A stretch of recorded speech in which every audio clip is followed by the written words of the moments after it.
Welcome, lovely viewers. Welcome to Teen Salon Foundation, and I'm excited to have you guys over here.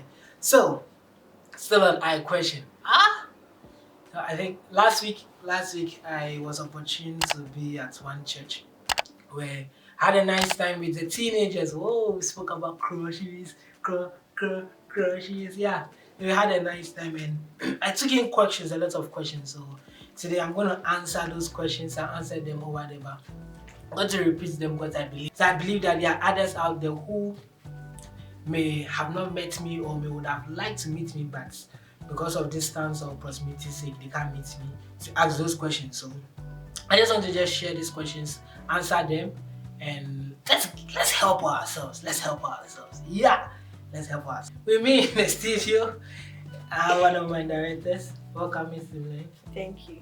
Yeah, it's an honor to have you here. Great. So we are going to take time to go through these questions. So Timla is going to help me by reading the questions. Then I'm going to take time to just answer them. Yep. So let's go. Wait, let me be a good boy. Good boy. Yeah. Oh my, but I also like it that way. I remember one time I did it like this. My mother beat me, so did that this that way. Let's go. First question: is crush a good thing? Is crush a good thing? Wow. Is crush a good thing?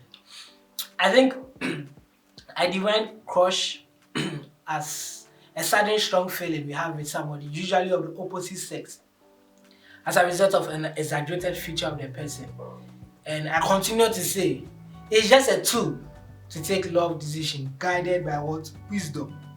So I won't be wrong to say it's good. I also not be wrong to say it's bad. But for me, I think that what you do after the crush defines it. Either that crush you are having is a good crush or is a bad crush.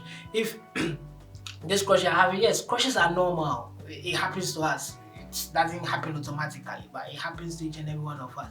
You get the whole thing. And if you take your crush to the next level of masturbating with your crush or fantasizing with your crush in your mind, I think it's a bad thing. Yeah, but in a nutshell, I think crushes are good. It's a tool for us to take what love decision guided by what? Wisdom. Yeah. When you have a crush on someone and the feelings are so strong, how will you control it? When you have a crush on someone and the feelings are so strong, how do you contain it, right? Is it how do you contain it? How do you control How do you control it? I think one way or the other I've answered this. I think that was the first iQuestion video, the second iQuestion video, one of them. I did it with two lovely ladies, Tommy C and the other lady. And I think you guys can check the video. It's that I said their feelings. How many of us on a normal, how many of us have woken up early in the morning, we wanted to eat something? You had a strong feeling of eating or chewing some chicken. You had a strong feeling you want to chew chicken. They're very strong, you want to chew chicken. But did you chew that chicken that day? No. But did you die? No. So we have so many ways to manage the crushes. If they are strong, I think for me that's my number one tool I use. Cut or reduce communication. You can't just decide to just cut the communication or just reduce the communication. Let me just take time to just explain the cut or reduce communication. Cut or reduce communication is reducing communication is basically reducing the time frame you guys talk. So when a person sends you a message at 6 a.m., you can decide to reply the person at 6 p.m. or the following morning 6 a.m. Get it? So the conversation becomes dull. When it becomes dull, whatever feeling or whatever thing has been said over there begins to depreciate. Reduce or cut communication simply means blocking a person from all channels of communication. SMS, call, WhatsApp, Telegram, Instagram, Twitter, Facebook, LinkedIn, whatever type of communication, you just want to block the person. So I think it's going to help. That's the best way for you to control it. Yeah. Why is it that when you tell parents that you have crush on someone, they get so upset? I remember when I read this question, I think I stood there for 2 minutes. I was just, there was no answer in my head. Like, gosh, my head was blank at that time. But Thank God for the Holy Spirit. I had an answer over there at that moment, and the answer which I'm going to repeat is every parent has an expectation for each and every one of us. Every parent has an expectation for what each and every one of us. Let me put it, they have planned something for us.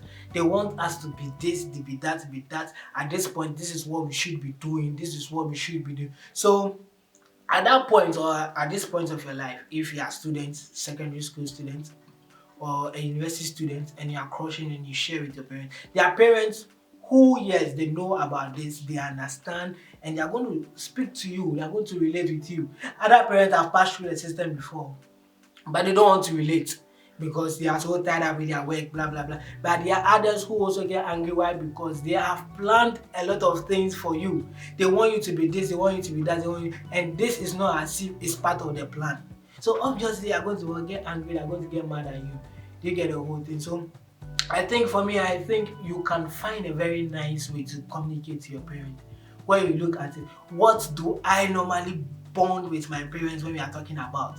So, what's it called? Maybe it is sports, politics, football, a player, scriptures. You get the whole thing. Then you push it inside. I don't do that with my dad, but I do that with my mom. There is a common ground where we talk. So when we are talking, then I just shape it inside. Dude, what's up? Then she advises me. Sometimes I know she's not excited about she. I don't tell my dad. So maybe you can know which of your parents you can also relate to, but they have plans for you. That is why they may get angry or they may get mad at you. Yep. Why do people have boyfriends and girlfriends? Why do people have boyfriends and girlfriends? I don't know. You can ask them. I don't know. Because I read in my Bible, and my Bible says he who finds a wife finds a good thing. He didn't say he who finds a girlfriend, sorry. Or he who finds a girlfriend finds a what? A good thing. No, it says he who finds a wife. So in actual sense, we are supposed to be growing. And what we are to watch out for when it's time for us to get married is look for what? A husband or what? A wife. When God created Adam, he realized that what? Adam was all what? Alone. Adam was all alone. And he needed a helpmate. He needed a partner for Adam. Before that, he has brought everything to Adam. Everything, every living creature.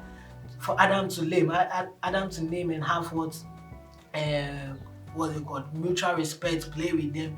And even dog couldn't even fulfill that need. So he decided to take the rib and create what? A woman. And that was when man saw the woman and he had a crush on the woman, and all of a sudden he said, "This is the bone of my bone, the flesh of my flesh. She shall be called woman." That was the first spoken word to also ever in the Bible. You get the whole thing. So I don't know where the boyfriend girlfriend thing is. According to dictionary, a boyfriend and a girlfriend is somebody who you are having a sexual romantic relationship with. So if you have a sexual romantic relationship with someone, that means that person. So if you say this person is your boyfriend, then I dare to classify that relationship as a sexual romantic relationship. But if that person is not, then it should be your male friend or your female friend.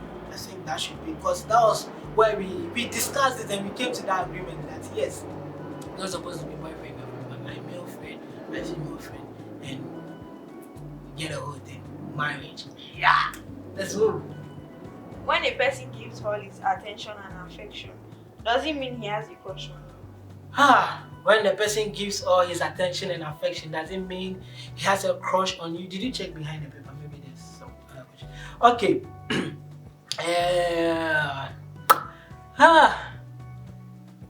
No, it doesn't mean. You see, we have personalities.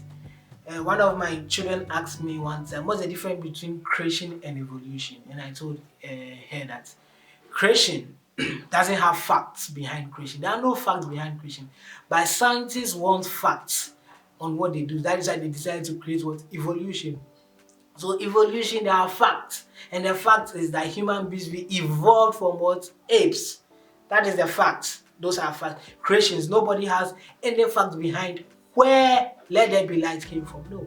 We all know it was a supreme being that said let there be light, and there was light. We don't know where that source of light is coming from. We don't know what type of rays it was that created those lights. You get the whole thing. So that is why scientists have also studied, as in say we have sanguines, melancholic, phlegmatic, and all those things, just to put what facts behind it. So somebody can be, for me, I've gone for 3 different conferences to understand this, and I've not been able to understand. Please, in case you're watching this video and you understand it, please and please, just WhatsApp us or just hit that number on the screen and just help me understand. I really want to understand. Help me understand.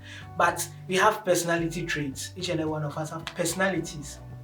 And according to our personalities is how we react with people, we interact with people. Some of us are what introvert, extrovert, and other things. You get it? So maybe this person can be this welcoming, all nice, all affectionate person, showing love.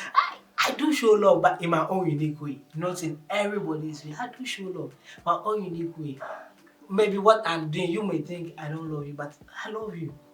I love you. If I'm even reporting you, I love you. So it's also part of my affection and love for you. Yeah. Today is looking at me some way, but yeah. If I even going to say it, don't mind me, I'll say it.